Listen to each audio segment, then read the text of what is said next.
Maharashtra superfast news चॅनलमध्ये आपले सहर्ष स्वागत आहे। खास सत्याची थार लेखणीची महाराष्ट्रातील ताज्या आणि वेगवान बातम्या पाहण्यासाठी आपल्या हक्काचे चॅनल शेअर करा, लाईक करा आणि सबस्क्राईब करा। धन्यवाद।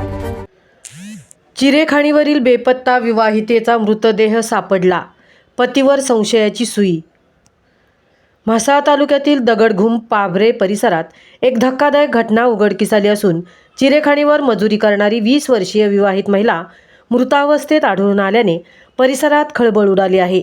मिळालेल्या माहितीनुसार दगडघुम पाभरे येथील चव्हाण यांच्या चिरेखाणीवर सतीश सुभाष चव्हाण वय वर्ष 22 व त्याची पत्नी निकिता सतीश चव्हाण वय वर्ष 20 हे दोघे मजुरीचे काम करत होते।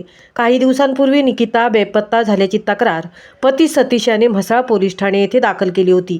मात्र आज सकाळी दगडघुम कासेखोल भागात निकिताचा मृतदेह आढळून आल्याची माहिती समोर आली।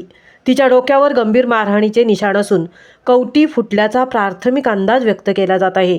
मृतदेह निर्जन ठिकाणी टाकलेल्या अवस्थेत सापडल्याने हा खून असल्याचा संशय व्यक्त केला जात आहे। दरम्यान निकिताचे वडील महादेव रामू राठोड हे मुलगी बेपत्ता असल्याची माहिती मिळताच गुलबर्गा कर्नाटक राज्य येथून तातडीने म्हसळ्यात दाखल झाले।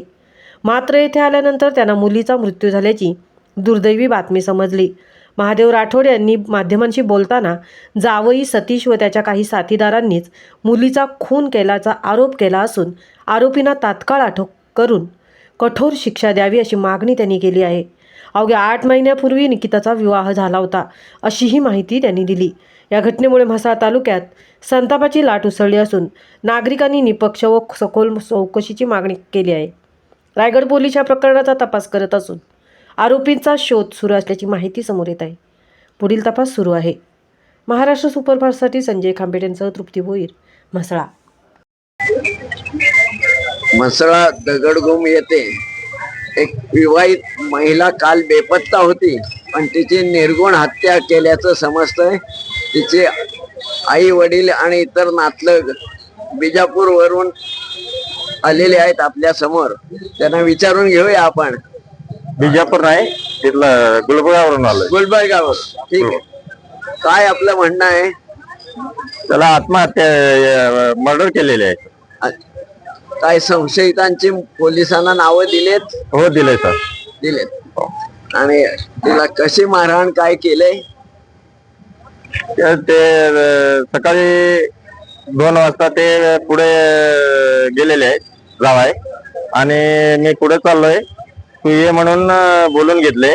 रमसून तिकडे जंगलात नेऊन दगड टाकून खलास केलेले। आपलं काय शासनाकडे काय मागणी आहे? फक्त त्याला जन्मठेप व्हायला पाहिजे, सजा व्हायला पाहिजे। ठीक आहे। आणि साहेब त्याची एक ज्या प्रकारे मारलं गेलेलं आहे त्या एकाचा विषय नाही, त्या एकाचं काम नाही। ते ज्या प्रकारे मारलं गेलं त्याच्यात अजून 2-3 माणसाचा हात आहे। आम्हाला पूर्णपणे शंका आहे आम्हाला की त्यांचे आई वडील त्यांना पण कस्टडी व्हावी आणि त्यांच्यावर कडक कारवाई व्हावी। ठीक आहे, ठीक आहे, धन्यवाद।